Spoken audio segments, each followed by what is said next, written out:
우리가 이제 살면서 이렇게 보면은 아무리 좋은 집이라 할지라도 사람이 살지 않고 계속 비워두면 그 집은 참으로 초라하게 되고 또 무너지는 것을 우리가 흔히 볼 수가 있습니다. 그래서 그냥 내버려 둔다는 것, 어떠한 나쁜 상태로 계속된다는 것은 모든 것을 다 악하게 나쁘게 만든다는 것을 우리가 흔히 발견할 수가 있습니다. 그래서 우리가 사람들 중에서도 이렇게 보면 하나님께 사랑과 은혜를 받아서 기쁘게 생활하는 그러한 사람들이 있는가 하면, 또 하나님께 미움을 받아서 저주와 또 하나님 앞에 어려움을 당하는 그러한 사람들이 있습니다. 사람이 하나님께 미움을 받게 되면 하나님께서 그냥 내버려 두셔요. 로마서 1장 24절에 가서면 하나님께서 그들을 마음의 정욕대로 더러움에 버려두사 그들의 몸을 서로 욕되게 하셨다, 그렇게 말씀하고 있습니다.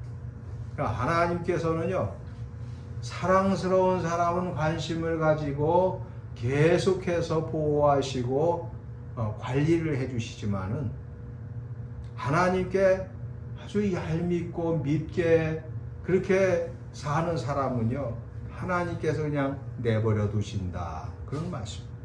이번에 어떤 사람이 좋은 학교를 나와서 젊은 나이에 승진을 하게 되었어요. 그러나 그만 큰 죄를 저질러서 그 앞날이 어두운 그러한 지경을 당하는 모습을 우리가 뉴스를 통해서 알게 되었습니다. 그 사람뿐만이 아니에요. 많은 사람이 하나님 앞에서 잘못된 생활을 하고 미움을 받아서 은혜를 상실하고 악하고 어리석게 살고 있다는 것입니다. 우리가 잘 아는 어떤 여자분이 행실과 그 처신을 반듯하게 하지 못해서 얼마나 누를 끼치는지 몰라요. 여러분, 그래서 우리가 하나님 앞에 어떤 사람이 되느냐, 하나님 앞에 사랑스러운 사람이 되어서 살아야 되느냐, 아니면 미움의 대상, 증오의 대상이 되어야 되는 그러한 불행한 삶을 사는 사람이 될 수도 있다는 것, 그것을 우리는 생각해 보면서 왜 사람이 하나님의 미움의 원인이 되느냐, 왜 우리가 하나님께 사랑을 받으면서 살아야 되는데 하나님의 증오의 대상이 되는 사람들, 그러니까 우리가 그 젊은이를 봐도요, 이 사람이 중죄를 지었는데 그 중죄를 짓기 전에 그 삶이 아주 잘못되어 있었다는 거예요.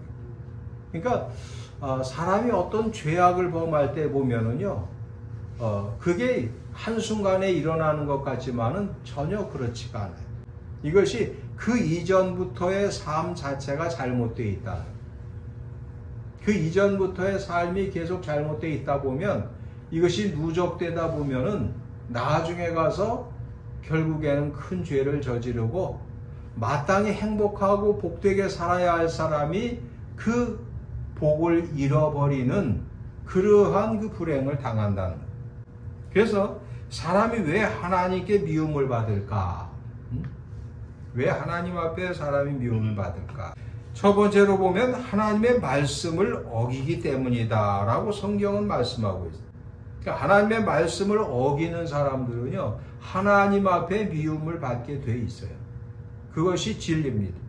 창세기 3장 17절에 보면 아담에게 이르시되 내가 네 아내의 말을 듣고 내가 네게 먹지 말라 한 나무의 열매를 먹었으니 땅은 너로 말미암아 저주를 받고 너는 네 평생에 수고하여야 그 소산을 먹으리라.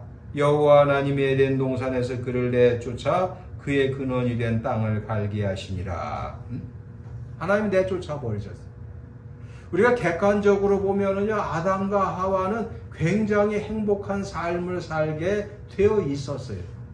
그러나 그 행복하고 좋은 그러한 삶을 살 수밖에 없는 그러한 환경이었는데 그게 어느 한순간에 확 바뀌어요. 여러분 얼마 전에 자연계 이과에서 만점 받은, 수능 만점을 받은 서울대 의대생, 그 연애하던 그 여자를 죽여가지고 또 무기징역을 받게 돼요. 다 끝난 거예요, 인생이. 겉으로 보면, 객관적으로 보면 행복할 수밖에 없는 사람들인데 이게 행복한 사람이 되지 못하고 아주 불행한 사람이 된다고요. 왜 그러느냐 하면은 계속적으로 잘못된 생활을 하기 때문에 그래요. 그러니까 계속된 그 잘못된 생활을 하게 되면 이 마음속에 악한 것이 쌓여가지고 결국에 가서는 악행을 저지르고 불행한 사람이 된다는 거예요. 지난주에도 이 시편 107편 10절 말씀, 사람이 흑암과 사망의 그늘에 앉으며 곤고와 쇠사슬에 매임은 하나님의 말씀을 거역하며 지존자의 뜻을 멸시함이라. 그러니까 이 사람이 아무리 행복하고 또 객관적으로 봤을 때 앞날이 창창해 보인다 할지라도 그 사람이 하나님의 말씀을 거역하고 하나님의 뜻을 멸시하는 사람은요, 결국에 가서는 완전히 불행한 사람으로 바뀐다, 그런 얘기. 그러니까 부자와 나사로 비유에서 나오는 그 부자 같은 사람 보면은요, 굉장히 행복하게 사는 것 같지만은 나중에 가서는 지옥에 떨어지게 된다. 왜? 계속적으로 잘못된 생활을 했기 때문에 결과적으로 그렇게 증오의 대상이 된다는 것을 알 수가 있습니다. 그래서 신명기 27장 26절에 가서 보면 이 율법의 말씀을 실행하지 아니한 자는 저주를 받을 것이다 라고 말씀하고 있어요. 여러분, 이처럼 말씀을 거역하고 하나님의 뜻을 거스려서 사는 사람은 아무리 행복하고 복된 사람인 것 같지만은, 그러나 결과적으로 보면은 참 불행한 그러한 삶을 살게 되고 하나님의 증오의 대상이 된다는 거예요. 그러니까 우리가 참 조심해야 돼요. 우리가 혹시 정말 자꾸만 어리석고 악한 생활을 계속하고 있지는 않는가 한번 되돌아볼 필요가 있다는 거예요. 하나님께서는 창기를 미워하시고 무당을 미워하신다고 구약 성경에는 그렇게 나와 있는데, 그래서 사람은 보면은 일반적으로 많은 사람들이 보면은요, 하나님께서 싫어하시는 행동도 하고 또 기뻐하시는 행동도 하면서 우리는 살고 있어요. 그러니까 우리는 일반적으로 보면은 하나님을 기쁘시게도 했다가 또 하나님을 아주 기분 나쁘게도 하는 그런 생활을 할 때가 일반적인 사람들은 참 많은데, 죄인들은 계속해서 하나님을 아주 기분 나쁘게 그렇게 하는 행동을 한다는 거예요. 그러니까 하나님께 미움받는 사람이 되면은요, 그 사람의 삶과 행동이 참 악해진다는 걸 알 수가 있어요. 그러니까 하나님께 사랑을 받아야지, 그 아이들을 키워봐도요, 그 아버지나 어머니에게 또 윗사람에게 사랑을 받는 사람은 보면은요, 그 생활이나 행동이 참 반듯하고 아름답다는 것을 금방 알 수가 있어요. 그러니까 부모에게 사랑받는 아이는요, 그 행동이나 그 모든 것이 참 아름다워요. 그러니까 우리가 하나님의 사랑을 받는 사람은요, 어떻게 사느냐? 아주 예쁘게 살게 돼 있다. 그러니까 오늘 본문에 나오는 사람 그 말씀을 읽어보면 이제 두 가지 종류의 사람이 나와요. 하나는 하나님께 미움을 받는 사람들, 증오의 대상. 또 한 사람은 하나님께 사랑받고 은혜를 받으며 사는 그런 사람들의 모습이 이 말라기에 잘 나타나 있습니다. 하나님 앞에 미움을 받는 사람들은요, 그 사람이 아무리 승진을 했고 아무리 현재의 그 살아가는 그 지위와 그런 것이 좋아도 다 소용이 없어요. 여러분, 하나님께 은혜를 받는 것, 하나님께 사랑을 받는 것이 얼마나 소중한 것인가를 우리는 성경에서 많이 발견할 수가 있는데, 우리가 잘 아는 요셉과 같은 사람도 보면은요, 하나님께 사랑을 받는 사람, 하나님께 사랑을 받는 사람이 되면은 그 살아가는 모습이 그렇게 아름답다. 그러니까 여러분 사람들에게도 사랑받게 사시고요, 하나님께도 사랑받게 사시기를 부탁을 드립니다. 아멘. 네? 하나님께 사랑받아야 돼. 사람들에게 사랑받게 사셔야 돼.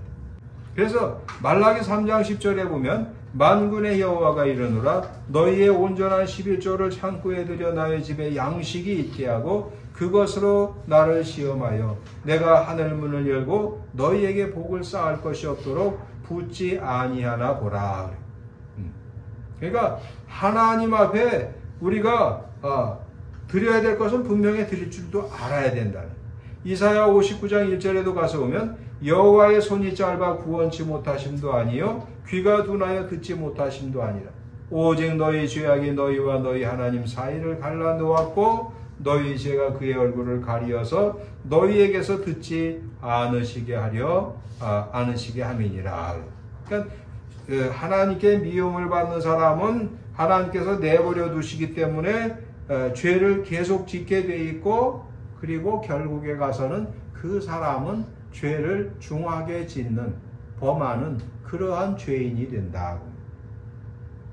우리는 하나님께서 보시기에 어떠한 생활을 하고 있는지, 나쁜 행동을 하고 있지는 않은지, 또 악한 표정을 짓고 악하게 살고 있지는 않은지, 단정치 않게 살고 있지 않는지, 그런 것을 한번 우리는 우리 자신을 항상 이렇게 돌이켜 볼 줄 알아야 돼. 우리의 심령이 바르지 못하면은요, 우리의 외모까지도 이상해져요. 그런가 하면 은혜를 받는 사람들 또 어떻게 하면 은혜를 받을 수 있을까? 우리 한번 생각해 봐야 돼. 은혜는 일방적으로 받는 은혜가 많이 있지만 그렇지 않고 하나님을 기쁘시게 해드림으로써 받는 은혜가 있어요. 오늘 본문은 일방적으로 내려주시는 은혜가 아니라 하나님께 순종하고 마땅히 드려야 할 예물을 기쁜 마음으로 드릴 때 하나님께서 주시는 은혜를 설명하고 있습니다. 우리가 하나님을 기쁘시게 해드리면 그 생활을 하나님께서 관리해 주시고 잘 이끌어 주시기 때문에 하나님 앞에 반듯하게 생활할 수가 있는 것입니다. 그러니까 우리가 하나님 앞에서 이러한 선한 그 생활을 하게 되면 하나님의 도우심을 받게 돼 있어요. 그래서 요한복음 15장 2절에 보면 물은 내게 붙어 있어 열매를 맺지 아니하는 가지는 아버지께서 그것을 제거해 버리시고 물은 열매를 맺는 가지는 더 열매를 맺게 하려 하여 그것을 깨끗하게 하신다. 하나님께서 관리를 해 주셔요. 관리를 하셔가지고 그 사람이 더 반듯하게 살도록 이끌어 주신다. 여러분, 한국의 슈바이처 장기려 박사에 대한 이야기를 그전에도 여러분에게 많이 알려드렸어요. 정말 독실한 기독교인이고 장로님이셨어요. 이분이 얼마나 반듯한 분이냐면요, 북한에서 내려올 때 둘째 아드님만 데려오고 북한에는 아내와 큰아들, 셋째 아들 그렇게 남겨놨어요. 상황이 좋아지면 다시 이제 합치자 이제 이렇게 됐던 거예요. 근데 내려온 지 얼마 안 돼갖고 그만 38선이 딱 그냥 가로막 딱 그어지면서 북한으로 넘어갈 수도 없고 북한에서 내려올 수도 없었어요. 그래서 생이별이 된 거예요. 이 장기려 박사가 내려와서 재혼도 하지 않고 그 둘째 아들하고 같이 이게 이제 남한에 내려와서 이제 의사 생활을 하는 거예요. 근데 놀라운 것은 북한에 두고 온 아내도 역시 재혼하지 않고 큰 아들과 셋째 아들이 이렇게 살고 있어요. 근데 이제 큰 아들과 셋째 아들도 북한에서 의사가 된 건 사실이더라고요. 근데 의사가 된다고 해서 생활이 윤택한 건 전혀 아니에요. 근데 이분이 내려와서 그렇게 이제 좋은 일을 많이 하면서 그렇게 생활을 하고 있었는데, 당시에 그 정원식 총리가 박사님 이번에 남북한 그 이산 가족 그 상봉하는데 사모님 만날 수 있게 됐습니다. 이번에 만나보시죠. 그랬더니 이 장기려 박사가 말이죠, 뭐라고 얘기하냐면 나보다 더 급하고 나이 많은 분을 만나게 하세요. 난 나중에 만나겠습니다. 참 귀한 마음을 갖지 않았습니까? 총리가 이 장기려 박사를 존경하기 때문에 특별히 생각을 해서 이번에 그 북한에 두고 온 그 가족을 만나보라 그러면 저 같은 경우 얼른 만나려고 하겠죠. 근데 이 양반은 그렇지 않아. 나보다 더 급하고 나이 많아서 돌아가시게 될 그런 사람을 보내라고. 결국에 그 내외분이 만나지는 못했고요. 그 대신 편지를 썼어요.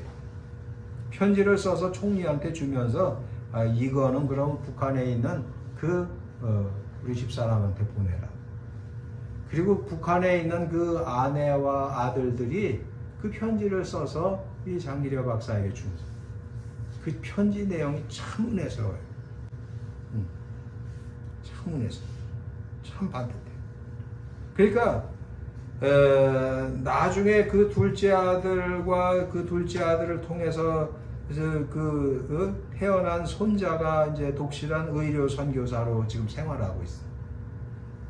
인물도 반듯해가지고 손자가. 근데 의사지만은 그 의료 선교를 하러 가서 저 어려운 나라에 가서 그 손자가 그러고 있어요. 그래서 할아버지가 덕을 쌓으니까 손자가 저렇구나. 그걸 내가 아주 여러분 그래서 부모된 사람들은요 덕을 쌓아야 돼요. 자녀가 잘 되게 하기 위해서 돈을 물려줄 것이 아니라 덕을 쌓는 생활을 해야 한다는 것을 그분이 아주 그대로 입증하고 있어요. 요즘 의사들 봐요. 얼마나 돈만 하는지 그저 그냥 의대 정원 못 늘리게 아주 죽기 기를 쓰잖아요. 그런 의사들이 아니에요. 이 장기려 박사라든가 그 아들과 그 손자는요 그런 의사들이 아니에요. 그러니까 의사도 의사 나름이에요.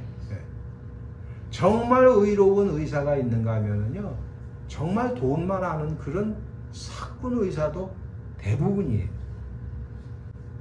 이분이 얼마나 반듯한 사람이냐면 어떤 환자가 입원을 해가지고 그 수술까지 받았는데 수술비가 많이 나왔어요. 근데 돈이 없는 거예요. 그러니까 이 원장인 이 장기려 박사가 밤중에 가가지고 그 사람을 남몰래 만나가지고 저 뒷문으로 해서 빨리 내뛰라고. 그런 사람이에요. 그래서 그 사람이 수술을 다 받고 나왔는데 돈을 낼 수 없는 상황이고 정문으로 나갔다는 걸릴 것 같으니까 그래갖고 이 양반이요 의료진들이 다니는 그 뒷문을 열어줘가지고 도망치게 했던 사람. 그렇게 착한 사람. 그러니까 그 손자까지 아주 인물도 반듯한 게 얼마나 아름답게 사는지 몰라요.